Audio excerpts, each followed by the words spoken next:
नमस्कार, मैं हूँ संजय सोनवणी। आपको पता ही है, ब्रह्मदेव, ब्रह्मा, ब्रह्म, ब्रह्मन ये शब्द हमारे बहुत बार सुनने में आते हैं और ये चारों शब्दों का एक ही अर्थ है, ऐसा हमें लगता है। शब्दों में समानताएं होने के वजह से उनका अर्थ एक ही नहीं होता है। समय के साथ अर्थ बदलते रहते हैं। ब्रह्म का पहला अर्थ था यक्ष, जो यहाँ की जो लोक संस्कृति है उसमें ब्रह्म का अर्थ यक्ष होता था। यक्ष ही ब्रह्म है या दोनों ही समानार्थी है, क्योंकि यक्ष यानी कि एक दिव्य प्रकाश और ब्रह्म का अर्थ होता है कि एक अद्भुत शक्ति जो प्रकाश से ये सृष्टि उत्पन्न हुई। उस अर्थ से ब्रह्म और यक्ष एक ही शब्द थे। ऋग्वेद में बाद में ये शब्द आता है, मगर वहां ब्रह्म का अर्थ है मंत्र। क्या अर्थ है? मंत्र। और ब्राह्मण का अर्थ है जो मंत्रों का उच्चार करता है, कहता है, उसका रिसाइटेशन करता है, उसे ब्राह्मण कहते हैं। तब यह कल्पना नहीं थी कि ब्राह्मण ये ब्रह्मा के मुख से पैदा हुआ, ये कल्पना नहीं थी, क्योंकि खुद ऋग्वेद ही इसके खिलाफ है।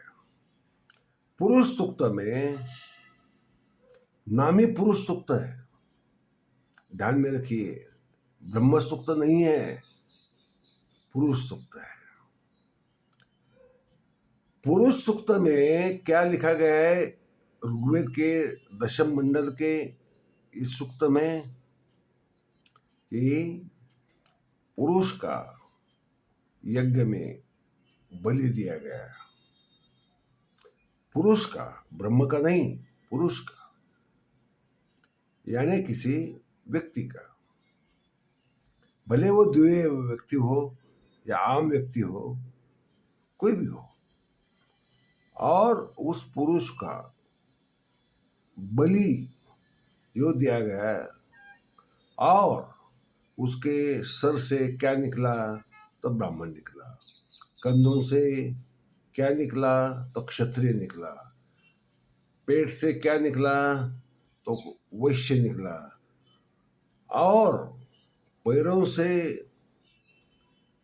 सबसे लास्ट में क्या निकला? शूद्र निकला। यह ब्रह्मदेव नहीं है। आप ध्यान में रखिए, ऋग्वेद की संकल्पनाएं ये वैदिक लोगों ने इतने गलत ढंग से फैला के रखी है, और हम आम लोगों को, हिंदुओं को हो, जैनों को हो, या बौद्धों को हो, या सिखों को हो, या दुनिया भर के जो अभ्यासक है, किसी भी धर्म के हो, उनके समझ में ये ठीक से नहीं आता। यहाँ एक पुरुष की बलि दी गई है, वो यज्ञ में दी गई है, और सिर्फ आदमी नहीं,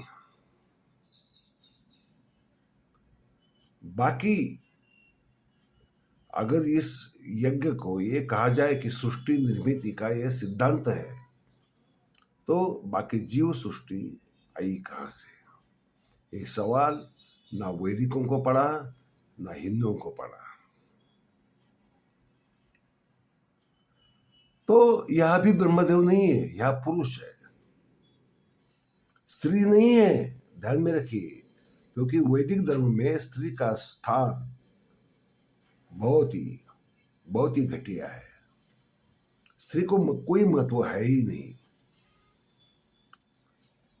ये हो गई वैदिक धर्म में ब्रह्म शब्द की बात और पुरुष शब्द की बात। पुरुष शब्द में ब्रह्म नहीं है और ब्रह्म में पुरुष नहीं है। ब्रह्म का मतलब होता है मंत्र। और हम हमारी भारतीय संस्कृति में देखें, जो वेद भी निर्माण नहीं हुए थे तब से जो असुरों की, यक्षों की और सबसे बड़ी संस्कृति शिव और शक्ति की, यह भी कोई ब्रह्म आता नहीं है। क्योंकि सारे विद्वान ये मानते हैं कि शिव ये सृष्टि का निर्माता भी था, पालन करता भी था और संहार करता भी था।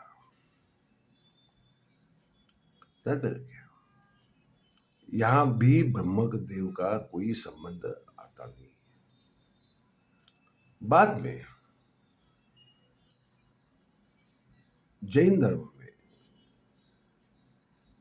जो शीतलनाथ, जो 9वें तीर्थंकर है, उनके प्रधान यक्ष, संरक्षक यक्ष या उनके साथ देने वाले यक्ष कौन थे? उसका नाम था ब्रह्मा।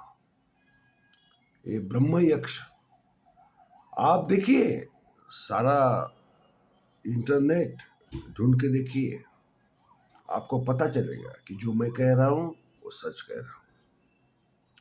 ब्रह्म यक्ष शीतलनाथ तीर्थंकर के संरक्षक यक्ष थे, तो उनका स्थान द्वितीय था। ये ब्रह्म यक्ष हो या उपनिषदों में जहां जहां भी ब्रह्म की बात एक अलग परिप्रेक्ष्य में आई है या तात्विक तत्वज्ञान के परिप्रेक्ष्य में आई है, वहां वहां यक्ष और ब्रह्म समानार्थी रूप में यूज किए गए हैं। ये क्या अद्भुत है! ये यक्ष है, ये ब्रह्म है।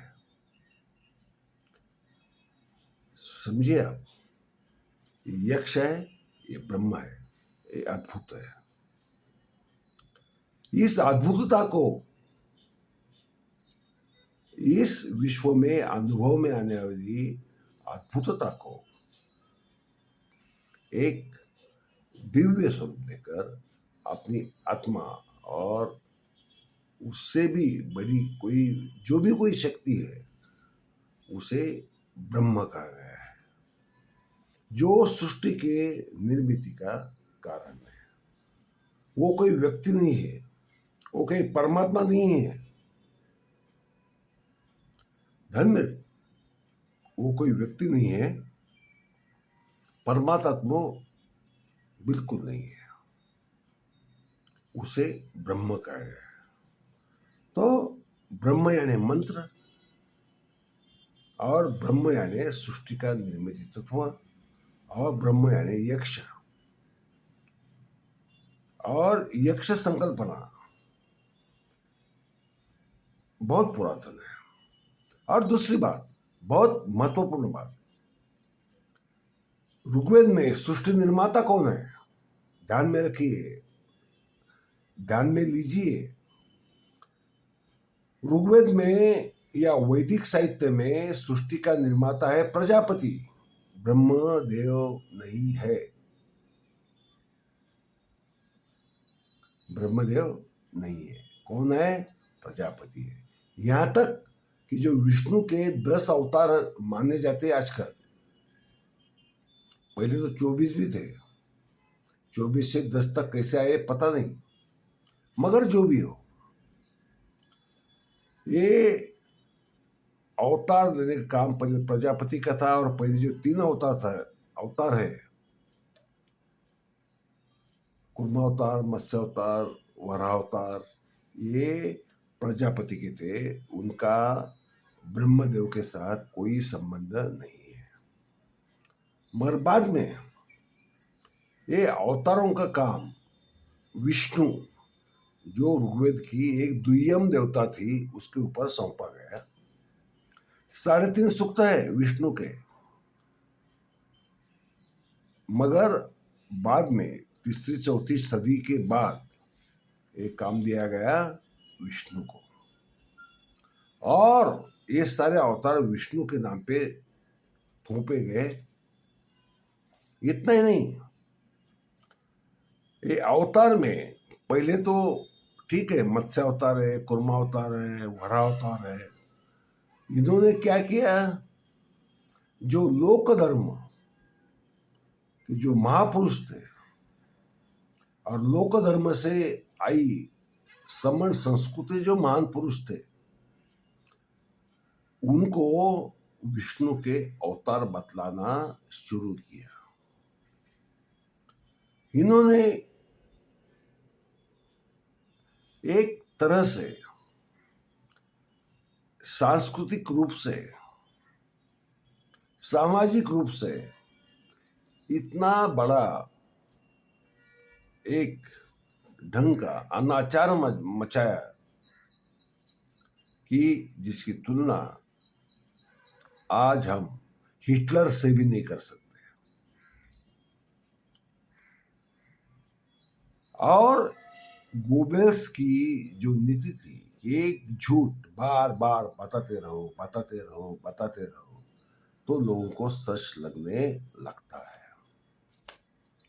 तो अवतार संकल्पना से क्या हुआ, कृष्ण जो वैदिक नहीं था उसको वैदिक बना दिया, राम वैदिक नहीं था उसको वैदिक बना दिया, परशुराम वैदिक नहीं था उसको वैदिक बना दिया।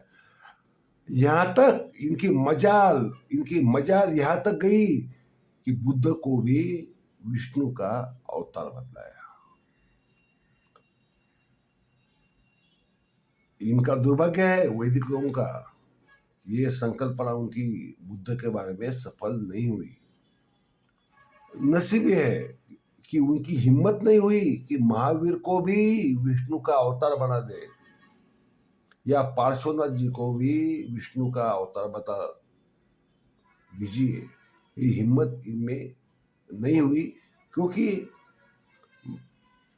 बौद्ध धर्म भारत से इन्होंने धीरे धीरे धीरे हटा दिया। मगर जैन धर्म के लोग अपनी मानसिक शक्ति से इस देश में जीवित रहे, भले उनको समझौते करने पड़े होंगे समय के साथ साथ, ये वैदिक लोगों की अनाचार के साथ साथ।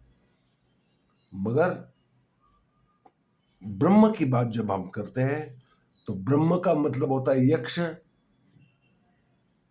और ये यक्ष और ब्रह्म एक ही है, क्योंकि ब्रह्म नाम का एक यक्ष था ही। क्योंकि यक्ष जैसे कुबेर है, कुबेर यक्षों का अधिपति है। और आज हमारा भारतीय समाज आज भी इन यक्षों के प्रति कृतज्ञ होता है, उनकी पूजा करता है। भले उनके आजकल नाम बदल गए हो, उनका स्वरूप बदल गया हो, उनका चरित्र बदल गया हो, मगर यक्ष हमारी संस्कृति है और ब्रह्म ये यक्ष है, ये हमारी संस्कृति का है। इसका ये वैदिक लोगों ने जो प्रचार करके हमारे सर पे जो डाला, उस ब्रह्मदेव से या वैदिक मंत्र इस अर्थ से या पूजा, उनकी जो अर्चना या यज्ञ जो उनको करने पड़ते थे, उससे कोई संबंध नहीं है। हमें ये समझना होगा वैदिक धर्म एक स्वतंत्र धर्म है, और ये स्वतंत्र धर्म होते हुए भी आज हमारी संस्कृति पर बेवजह जो सब हमारा ही है, जैसे कि आत्मा हमारा है, क्योंकि आत्मा संकल्पना वेदों में नहीं है। योग हमारा है, जबकि योग वेदों में कहीं भी नहीं है। इतनी सारी संकल्पनाएं हैं, जैसे कि जन्म मृत्यु का जो चक्र होता है, मोक्ष होता है, निर्वाण होता है, उसका भी कोई जिक्र वेदों में नहीं है। ये सारी बातों ने हमारी संस्कृति को एक धुंधला सा कर दिया है, एक कोहरा सा जम गया है, और हमें ये कोहरा हटाना पड़ेगा। हमें वैदिकों से कोई दिक्कत नहीं है, वैदिकों से कोई गुस्सा भी नहीं है, मगर इतना बात हमें कहने की जरूरत है कि आपका धर्म अलग है, हमारा धर्म अलग है, भले वो जैन हो, बौद्ध हो, हिंदू हो, आपका कोई संबंध नहीं है। आप उसमें टांग मत अड़ाइए, और सब कुछ हमारा ही है, हमारी ही मिल्कियत है, ऐसा कतई भी मानने की जरूरत नहीं है। धन्यवाद।